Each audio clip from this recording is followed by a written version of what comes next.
이제 저희 그 오늘 발표해 주신 분 두 분 모시고 이제 좀 정리를 좀 하고 패널 토크식으로 간단하게 좀 진행을 하고 Q&A 좀 진행을 해보도록 할게요. 두 분을 좀 다시 모셔볼까요?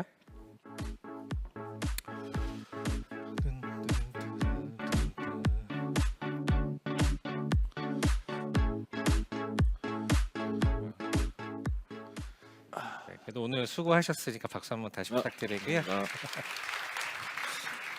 아무튼 저희가 이렇게 30분 만에 이렇게 세션 하는데 그래도 되게 오랫동안 준비도 많이 해주시고 리허설도 많이 해주시고 바쁘신 와중에 고생 정말 많이 하셨어요. 네, 고맙습니다. 감사합니다. 네, 그래서 그 이제 신관님 그 헬리사님이 이제 작년 저희 오렌지 샷 웨비나 그 내용 좀 정리를 쭉 해주셨고 내년 트렌드 말씀 주셨는데 그래도 정리하는 차원에서 한마디 좀 요약 길지 않게 열자는 아니지만 한 두 문장 이내로 하여튼 저 요약을 좀 각각 세션을 좀 한번 해봐 주세요. 앞으로도 계속 이제 25년도 역시 AI가 정말로 이제 중요하게 될 것 같습니다. 그래서 AI 전략 수립이라든지 여러 인프라를 고려를 하실 때 아까 말씀드린 이제 제반 조건 꼭 좀 기억해 주시고요. 효율적인 AI 플랫폼 구축에 저희 플래시 블레이드 꼭 한번 검토 부탁드리겠습니다. 네. 알겠어요. 같이 우리는 이사님 뭐 네. 결국 이제 AI의 핵심은 데이터라는 말씀을 여러 번 드리는 것 같고요. 데이터의 가치가 높아질수록 데이터 플랫폼의 중요성은 더욱더 당연히 중요해집니다. 그래서 별거 아니라고 생각할 수 있지만 여기 뭐 인프라 담당자들이 뭐 스토리 다 똑같다, 데이터 플랫폼 똑같다, 그냥 뭐 대략 뭐 유명한데 혹은 뭐 싼데 도입해야겠다가 아니고 사실 이 AI의 기술의 어떤 경쟁력 그 차이가 그 밑에 인프라에서부터 시작될 수 있다는 점 꼭 알아주시고 나중에 그런 어떤 기회가 있을 때 저희 퓨어스토리지 꼭 기억해 주셨으면 합니다. 감사합니다. 너무 기승전 퓨어 스토리를 기억해 주세요. 두 분 다 네. 진짜 너무 좋은 직원분들이세요. 네. 저희가 그 Q&A를 좀 해볼 건데요. 여기 와 계신 분들 질문도 당연히 받을 거고 지금 온라인으로도 질문이 굉장히 많이 올라와 있어요. 그래서 온라인으로 올라온 질문들 몇 가지 좀 처리를 하는 동안에 이제 또 궁금하신 부분들 여기 이제 와주신 분들 중에서 궁금하신 부분도 있으면 저희가 좀 라이브로 받아보도록 할게요. 네, 우선 제가 헬리 이사님한테 질문을 좀 드려보면 어떨까 싶은데 이게 아까 데이터 보호 쪽 이런 쪽 말씀을 해주셔서 좀 질문하셨을 것 같은데 그 뭐 데이터 유형 많이 있죠. 빅데이터, 뭐 비정량 데이터 고속 처리하는 데 있어서 적합한 기능은 어떤 게 있는지랑 그리고 이제 해킹 등을 통한 DB 오염이나 데이터 오염, 데이터 변조를 막기 위한 보안 기능이 저희가 뭐 따로 제공하고 있는지 이런 거 질문 좀 주셨네요. 네, 좋은 질문 감사드리고요. 저희 아까 이제 좀 시간이 짧아서 다 말씀을 못 드렸는데 뭐 이제 이런 그 비정형 데이터라든지 뭐 정형 데이터 모든 이제 데이터 레이크라고 지금 저희가 많이 표현을 합니다. 그래서 수많은 데이터 들어서 이제 이거를 고속으로 처리하기 위해서 저희 이제 플래시 블레이드의 이제 그 병렬 분할 처리 이런 기술을 사용할 수 있습니다. 그래서 그 이런 저희는 이제 블레이드 형태에서 다수의 컴퓨팅 자원을 이제 동시에 세션에서 분할하는 처리를 갖고 있는 게 기본 아키텍처입니다. 기존의 이런 다른 벤더 같은 경우는 그 하나의 세션에서 하나만 처리하는 반면 저희는 그런 하나의 세션을 다 골고루 이제 분할해서 쳐놔서 이제 어떻게 보면 품앗이하는 개념을 다 처리하는 게 이제 저희 플래시 블레이드 이제 특징이라고 이제 말씀드릴 수 있고요. 그리고 이제 데이터 보호 관련해서 또 이제 아까 말씀 세이프 모드를 이제 잠깐 말씀드렸는데 이제 세이프 모드도 기본적으로 저희가 퓨리티 OS를 동일하게 사용하기 때문에 플래시 보호 자체도 세이프 모드 적용이 되고 그리고 이제 저희는 기본적으로 뭐 이제 압축 중복제어가 더불어서 저희가 이제 암호화해서 이제 저장이 되는 기능을 기본적으로 제공을 하고 해드릴 수가 있습니다. 그래서 한층 더 이제 데이터 보호화라든지 이제 암호화에 대해서 저희 제품이 좀 약간 장점이 있다고 제가 말씀드릴 수 있을 것 같습니다. 제가 좀 더 그 데이터 보안 변조를 막기 위한 기술 좀 더 설명을 드리면은 보통 이제 S3 오브젝트 스토리지에서 많이 쓰는데 오브젝트 스토리지 같은 경우는 이 데이터 자체가 결국에는 각각이 시그니처 코드를 가지고 있습니다. 이 시그니처 코드를 가지고 있는데 일부 데이터 플랫폼 같은 경우는 이렇게 데이터에 대한 액세스가 발생할 때 여기에 대한 변경이 발생할 때 이 시그니처 코드를 검사를 합니다. 그래서 기존에 알고 있는 나의 시그니처 코드와 달라지게 되면 보통 데이터 위변조가 일어나면 이 시그니처 코드가 달라지는데 그럴 때 이제 액세스를 차단하는 이런 기능들을 제공하는 플랫폼이 있습니다. 저희도 그렇습니다. 네. 네. 그래서 그또 다른 분이 올려주신 질문이긴 한데 요거에 조금 연장선일 수도 있을 것 같아서 플래시 블레이드 콕 집어서 질문을 주셨는데 FB 그러니까 플래시 블레이드 도입하기 전에 기업들이 고려해야 할 점이 있는지 그러니까 체크리스트나 도입 전에 준비 과정, 체크리스트 이런 부분에 대해서 좀 질문을 주신 분이 계시거든요. 네. 뭐 많은 고려 사항이 있겠죠. 이제 첫 번째는 이제 용량을 뭐 얼마나 쓸 건지 뭐 이런 기본적인 데 있지만 성능과 이 시스템이 얼마만큼 확장이 가능할 건지 그리고 지속 가능성도 이제 고려를 해보셔야 되거든요. 그러니까 사실 이제 AI라는 이런 어떻게 보면 시대의 흐름에 따라서 남들 하니 뭐 나도 해야 되지 않나 뭐 이렇게 많이 생각하실 수도 있으세요. 그런데 이제 뭐 당장 뭐 GPU 8GPU 꽂은 서버만 해도 이제 최소 한 5, 6억 정도는 하거든요. 그래서 이제 누가 하니 뭐 누가 한다 뭐 이런 것보다도 어떻게 보면 그 기업에서 생각하는 게 가장 비용 효율적인 내용을 또 검토를 안 하실 수가 없거든요. 그래서 처음에는 뭐 이렇게 빅뱅처럼 그린필드에서 팍 터져서 하시는 것보다는 조그맣게 파일럿 형태로 이제 점차적으로 하시는 부분이 이제 이게 맞다라고 생각을 하고요. 그래서 뭐 저희 플래시블인데 하드웨어 장점도 있지만 이러한 그 저희 쪽 그 에버그린 솔루션 중에서는 이제 그 AI를 위한 그 저희 에버그린 4 AI라는 서비스도 이제 론칭이 됐습니다. 그래서 기존의 용량, 성능 이게 아니고 어떻게 보면은 그 좀 더 AI를 좀 더 잘 이용하실 수 있고 큰 비용 없이 시작할 수 있는 이런 좀 스몰한 스타팅 포인트가 저희는 제공해 드릴 수 있거든요. 그래서 그렇게 작게 시작하셔서 뭐 내가 이제 이거를 계속 한다 그러면 합리적으로 좀 더 늘리시거나 줄이시거나 이런 솔루션이 있으니까 그런 부분 한번 검토해 보는 게 이제 맞지 않을까. 뭐 가장 중요한 뭐 모델이며 뭐 이런 게 많이 있겠지만 저희는 뭐 스토리지 입장에서 그런 거 말씀드리는 것보다는 좀 더 비용 효율적으로 좀 이렇게 이 온프레미스지만 이런 그 클라우드향 소비 모델 구독도 저희는 제공해 드릴 수 있으니 이것도 한번 검토해 주십사라는 게 말씀드릴 수 있습니다. 어떻게 뭐 추가하실 거? 결국에는 여기 이제 콕 저희 제품을 찍어서 문의를 해주시긴 했는데 결국에는 이제 플래시 블레이드 그리고 비저형 플랫폼이거든요. 비저형 데이터를 저장을 하는 플랫폼이 어떤 요건을 갖춰야 되는지 좀 먼저 고민해 보셔야 될 것 같아요. 기존에는 아무래도 파일 형태를 많이 선호를 하셨는데 최근에는 이제 오브젝트 서비스, S3 오브젝트 서비스가 점점 확산이 되는 추세입니다. 아무래도 오브젝트 서비스가 갖고 있는 특성상 애플리케이션과 굉장히 연계하기 좋다는 것은 그만큼 데이터 서비스가 굉장히 제약 없이 이루어질 수 있다는 거고요. 그리고 그만큼 더 많은 애플리케이션, 데이터 서비스가 여러 애플리케이션들의 원활하게 서비스되다 보니까 개발 사이클을 조금 더 이 데이터를 이용한 빨리 할 수 있다는 거거든요. 그래서 보통 당연히 이제 그 파일 서비스 혹은 오브젝트 서비스를 이제 고민하시는 고객분들이 저희 이제 플래시 블레이드라는 플랫폼을 찾고 계시지만 향후에 어떤 방향으로 이 데이터 서비스 이 데이터를 활용한 서비스를 발전시켜 나갈지를 고민하시고 거기에 맞는 그 데이터 서비스를 먼저 선택하시는 게 제일 중요할 것 같습니다. 뭐 아까 그리고 이사님 슬라이드에서도 있었지만은 그 뭐 이제 그 그냥 스토리지가 뭐 당연히 데이터를 저장하기 위해서 쓰는 거긴 하지만 뭐 진짜 우리는 뭐 비정형 그러니까 오브젝트 스토리지가 필요해서 구매를 해서 운영을 하다가 뭐 진짜 전력이 모자라는 그런 상황이 발생하기도 하니까 그런 부분 실제로 일어나기도 하고 그래서 그냥 단순히 그냥 뭐 워크로드 어떤 타입의 어떤 데이터를 저장할 건지도 중요하겠지만은 그런 뭐 데이터 센터 운영 관점에서의 그런 계획이나 그런 거 내부 그런 거를 가지고 조금 도입을 고려하셔야 되는 게 아닌가 그런 생각이 좀 많이 들어서 예전에는 뭐 데이터 센터의 전기가 왜 모자라 이런 생각을 사실 할 수밖에 없어요. 그냥 장비 사서 IDC에 넣는 비용이 문제인 거지 그거를 뭐 전기가 모자라서 상면을 놀려 이런 건 상상도 못했는데 이것도 마찬가지로 AI나 이런 환경이 바뀌면서 이런 문제들이 생기는 거잖아요. 그러니까 그런 부분들이 충분히 고려가 돼야 이런 주복 투자나 돈 낭비까지는 아니겠지만 그래도 좀 효율적인 투자가 이루어질 수 있지 않을까 그런 생각이 좀 듭니다. 네, 이번에는 좀 벤더 관련해서 좀 말씀을 주셨는데요.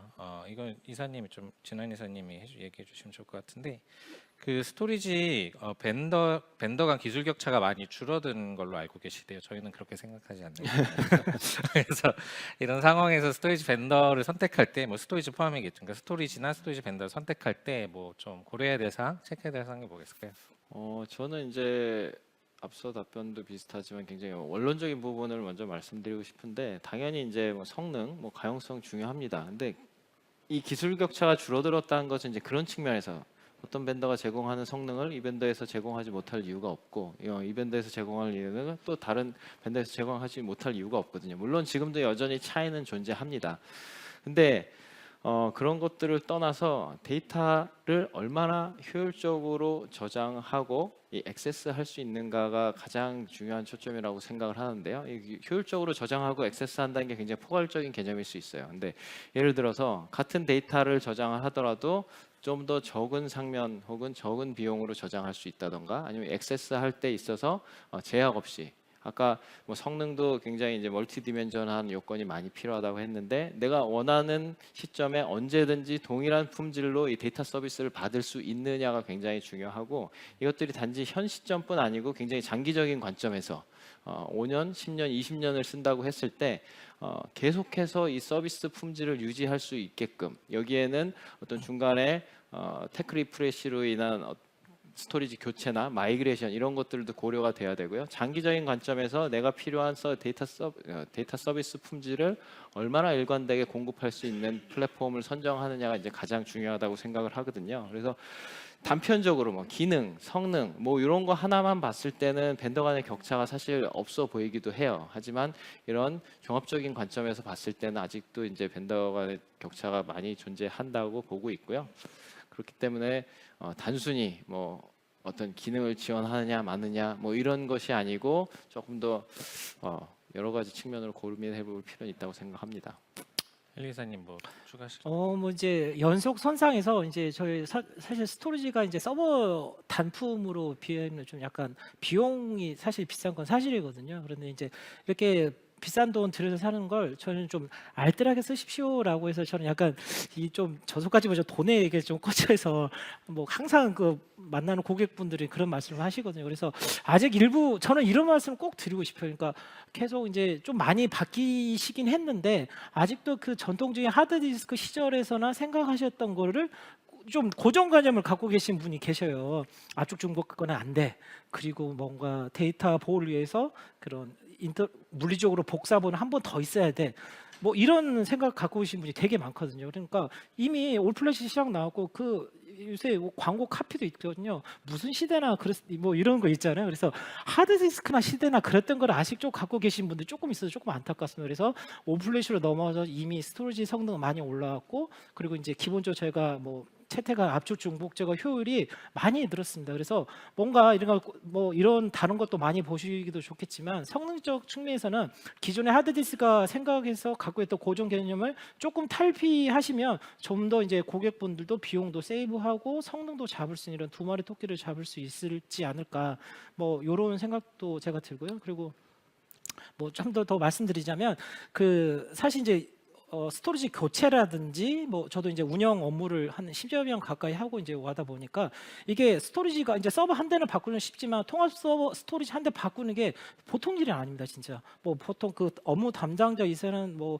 품위도 품이지만 기술 뭐 시간 잡아야 되고 이런 것도 되게 업무 중단이 발생할 수밖에 없거든요. 근데 다 이렇게 지금 앉아 계시는 분들이 이제 운영이라든지 인프라 쪽에 직 감저 쪽으로 이제 인발부 대신 그러니까 포함 대신 이제 작업을 하시는 분들인데 이분들의 인건비도 사실 만만치 않은 작업이거든요. 그런데 한번 생각해 보십시오. 저희 이제 에버그린 아키텍처 같은 경우는 업무 시에 데이터가 그대로 운영 중에 이런 마이그레이션도 필요 없으세요. 그래서 이렇게 단순하게 이게 컨트롤러 스위치하거나 앞대는 있는 미디어만 이렇게 온라인 중에 스위치해서 업그레이드가 되는 이런 기능도 있거든요. 그래서 그런 비용과 그다음에 나의 소중한 시간 또 퇴근 또 일찍 하셔야 되잖아요. 그런 것도 한번 그런 어떻게 보면 이제 눈에 보이는 거지만 눈에 보이지 않는 무용적인 비용도 한번 생각을 해보시는 게 좀 좋을 것 같습니다. 네.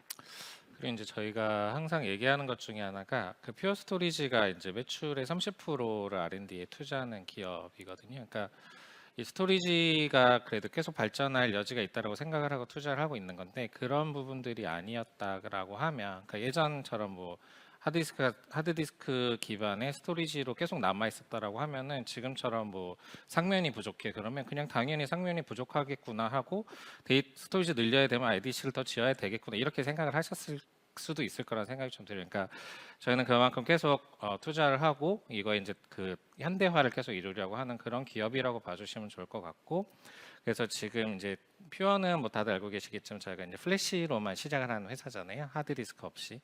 그래서 어떻게 보면 이제 플래시로 당연히 가야 되는 여기가 플래시 스토리지가 주는 그 장점이 엄청나게 많은데 그런 부분을 이제 누릴 수 있게 해드리는 그런 스토리지 벤더라고 봐주시면 좋지 않을까 그런 생각이 좀 듭니다. 네. 그리고 아키텍처 관련 질문을 하나 주신 분이 있는데 조금 잘못 아시고 계신 부분도 있는 것 같아가지고 질문 좀 드릴게요. 퓨어 스토리지 확장 구조인 스케일 아웃이 스케일 업에 비해 저렴한 비용으로 확장 및 분산 처리 등의 정면 장애 리스크를 줄일 수 있는 반면에 장비 수가 많아질수록 운영 관리 어려움이 있고 운영 비용이 증가하는 단점인데 이를 보완하는 해결책은 어떤 게 있는지 이렇게 질문 주셨는데 우선 스케일 업하고 스케일 아웃 요 차이를 좀 말씀을 간단하게 좀 해주시고 우리가 왜 이런 어떻게 이렇게 됐는지를 좀 말씀해 주시면. 네, 뭐 간략한 질문이니까 이제 제가 말씀드리고요. 기존에 이제 항상 제가 하드 시절부터 저도 업무를 시작하다 보니까 하드 시절부터 익숙하니 그렇게 말씀을 드릴게요. 스케일 업하고 아웃 차이가 이제 쉽게 말씀드린 스토리지가 있으면 업 이제 위로잖아요. 그래서 계속 이제 스토리지를 뭐 증설을 하거나 이렇게 해서 스토리지 성능을 이제 증설하는. 그러니까 기존에는 하드디스크가 많이 꽂히면 성능이 좋아졌어요. 왜냐하면 분산이 되니까요. 그래서 스케일 아웃은 컨트롤을 계속 이제 옆에 두고 그러니까 모 벤더 같은 경우는 컨트롤러가 12개까지 됩니다. 뭐 이런 식으로 이제 계속적으로 스케일 업 아웃으로 이제 부족한 성능을 지원합니다라고 이제 이렇게 계속 말씀을 드렸거든요. 근데 그럴 수밖에 없었던 것이 하드디스크 시절에는 스토리지 성능을 증가시키려면 제일 쉬운 게 디스크 많이 꼽는 거였고요. 두 번째로 그 디스크 캐시죠. 캐시를 많이 꼽는 게 좋았어요. 왜냐하면 1단으로 처음에 오면 디스크 캐시에 이제 스테이징 되고 거기서 처리가 되고 나중에 이제 데이터로 내리는 그래서 이런 식으로 아키텍처가 진행해 왔기 때문에 스토리지 성능을 늘리는 거는 캐시빨이다. 캐시가 크면 클수록 좋다. 물론 틀린 말은 아닙니다. 그래서 캐시가 크면 거거 있었는데 데이터를 뭐 캐시를 다 올려버리니까 그래서 이제 그런 하드디스크적인 발상에서 이런 성능을 올릴 수 있는 방법은 그럴 것밖에 없었어요. 자, 근데 이제 지금 이제 올플래시로 시장으로 이제 넘어왔잖아요. 그러면 그래야 반면 교사 쪽으로 스캔 이제 업을 하면은 기존에 이제 데이터가 뭐 리더 그룹도 작고 여기서 또 풀도 따로 나누고 뭐 이렇게 돼야 되는데 지금 이제 올플래시 시장은 전반적인 판판한 이제 평형입니다. 그래서 평형에서 어떻게 더군다나 이제 MVM 프로토콜로 생각을 해보시면 직접적으로 다이렉트로 데이터를 이제 억세스하는 뭐 이런 구조가 되는 거죠. 더군다나 MVM 프로토콜로 와서 이런 지게 팔이 뭐 65,000개까지 늘어나는 이런 형국이 된 거고요. 그래서 기존에 하드디스크 플랫에서 돌렸던 그렇게 성능을 증가시킬 수 있는 뭐 그런 스케일 업 아웃은 사실상 많이 사라졌다고 생각을 하고요. 그리고 이제 컨트롤을 증가시킴에 따라 그 데이터를 이제 교환을 해야 되잖아요. 예를 들어서 1번도가 컨트롤 해놓고 3, 4번이 받아들일 수 있으니까 그러면 데이터 상호 간에 통신을 해야 됩니다. 그러면 이제 교차로라는 게 생기게 될 수밖에 없죠. 중간에 이제 스위칭이 발생할 수밖에 없습니다. 그러면 그 스위칭이 발생할 때 어떻게 보면 이제 거기서도 이제 병목이 걸리는 이런 어떻게 보면 좀 아이러니한 이런 구조가 될 수밖에 없거든요. 그래서 저도 맨 처음에 이제 퓨어 스토리지 입사를 했을 때 저희는 컨트롤러가 2개밖에 없거든요. 그래서 이게 뭐 그러니까 액티브 스탠바로 동작하는 게 이게 맞나라고 생각을 했는데 따지고 보면 그런 교차로를 저희가 해소를 했었습니다. 그래서 실제적으로 저 뭐 POC라든지 뭐 이런 작업을 할 때 컨트롤러 뭐 6개, 7개 나온 그런 컨트롤러보다 저희 그걸 이미 더 다 처리를 할 수 있고 특화된 이런 DFM 기술이 있기 때문에 기존의 뭐 성능이라든지 뭐 이런 것 때문에 그 좀 무식하게 좀 늘리는 이런 구조보다는 좀 합리적으로 좀 트렌디하게 좀 약간 힙하게 그렇게 이제 기술력으로서 이제 다이렉트로 하는 이런 아키텍처 변화 부분도 한번 고려를 해보시는 게 지금 하드디스크 있던 시절을 약간 좀 벗어나시고 좀 이 새로운 뉴 노멀 올플래시 시장으로 한번 생각해 보시는 게 좋지 않나 생각하고 있습니다.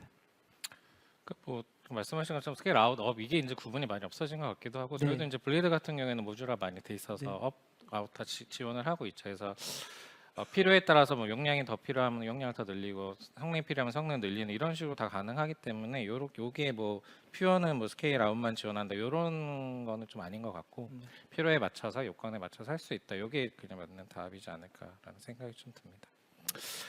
온라인을 좀 여기까지 너무 텐션이 너무 우리 여기 너무 여기만 예, 얘기해서 너무- 텐션이 너무 많이 떨어진 것 같아가지고 저희 여기 앉아 계신 분들 중에 궁금하신 거 질문을 좀 받아볼까 하는데 그 꼭 오늘 내용 뭐 어제 내용이 아니지 작년 내용 뭐 표에 관련 궁금한 거 뭐 굉장히 오픈돼 있어요. 뭐 첫사랑 여러 물어보셔도 되고 그러니까 그냥 궁금한 거 혹시라도 있으신 분 손 들고 말씀 주시면은 저희가 진행을 좀 해보도록 할까 싶어요. 어떠세요? 네. 네.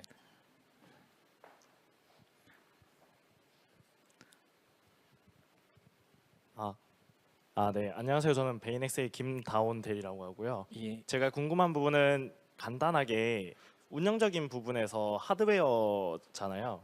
뭐 다른 곳에 비해서 장애 발생률이라던가 이런 부분에 있어서 퓨어 스토리지를 선택해야 하는 그런 이유가 있을까요? 장애 발생률. 일단 저희 퓨어 스토리지는 다른 벤더와 다르게 이게 범용 컴포넌트의 비율이 상대적으로 낮습니다. 이 낮은 이유가 결과적으로 저희가 원하는 플랫폼, 저희가 원하는 수준의 어떤 데이터 서비스를 제공하기 위해서는 이 범용 컴포넌트만으로는 이제 한계가 있다고 판단을 해서 이제 잘 알고 계실 만한 다이렉트 플래시라는 기술을 직접 소프트웨어적이나 하드웨어적으로 도입을 했고요. 이랬을 때 일반적인 SSD, 보통 SSD라고 많이 표현을 하죠. 그게 NVMe가 됐건 일반 SSD가 됐건 그래서 범용 컴포넌트보다 어떤 장애율이 한 10분의 1 수준, 한 8분의 1에서 한 10분의 1 수준으로 크게 나눠집니다. 이는 이제 단순히 사실 미디어, 이 플래시는 다 뭐 플래시 미디어는 결국에는 반도체 회사에서 받아 쓰지만 이 플래시를 어떻게 관리하느냐에 따라 소프트웨어적인 기법이 굉장히 많이 차이 나는데 특히 이 라이트에 대한 효율화, 수명이 있는 이 플래시 미디어를 이 플래시 미디어에 얼만큼 적게 쓸 것인가를 최적화함에 따라서 결국에는 더 높은 가용성 그리고 더 낮은 장애율을 구현한 게 이제 다이렉트 플래시라는 기술이 되겠고요. 이를 통해서 이제 당연히 더 낮은 장애율을 제공하고 있습니다. 감사합니다. 네. 또 혹시 또 궁금하신 거 있으신 분 좀 있으실까요? 없어. 너무 세션을 잘하면 이런 문제가 별로 너무 이해하기 편하게 말씀을 주시면 질문을 잘 안 하시더라고요. 그래서 근데 어차피 오늘 저희 또 시간 계속 있으니까 그 뭐 캐주얼한 질문 뭐 다 계속 가지고 계신 분들 좀 해주시면 좋을 것 같고요. 저 이제 좀 마무리를 슬슬 해볼까 하는데 괜찮나요? 네. 그래서 오늘 저희가 이제 아까 말씀드린 것처럼 시즌 2 저희 2년째 하고 있는 오렌지샷 이번 시즌 마지막 회입니다. 그래서 이렇게 마무리를 좀 할 거고요. 뭐 아까 2024년 저희가 했던 내용들 그다음 2025년 트렌드 오늘 잘 얘기를 해주셔가지고 되게 좋은 저는 뭐 항상 그렇지만 좋은 시간이었는데 다 좋은 시간이셨기를 좀 바랄게요. 저희 이제 올해도 그러니까 작년에도 재작년처럼 이제 올프레시 데이터 센터, 뭐 데이터 관리 전략, 보호 전략 이런 거 계속 쭉 말씀을 드렸는데 다 좀 도움이 그래도 좀 되는 그런 시간이셨기를 좀 바랍니다. 네. 날씨가 굉장히 많이 추워요. 오늘도 엄청 추웠죠. 엄청 추웠고 뭐 마음도 춥고 몸도 춥고 그런 시즌인데 어쨌든 건강 관리 유의하시고. 저희가 이제 여러분의 성원이 더 있으면 또 시즌 3가 또 있겠죠. 네, 시즌 3 또 잘 준비해가지고 진행할 거니까 그때도 좀 많은 관심하고 참여 부탁드리도록 하겠습니다. 네, 세션 이렇게 마무리를 하고요. 이렇게 다 같이 안녕 인사하면서 이렇게 마무리하도록 할게요. 네, 그럼 이렇게 마치겠습니다. 고맙습니다. 안녕. 안녕.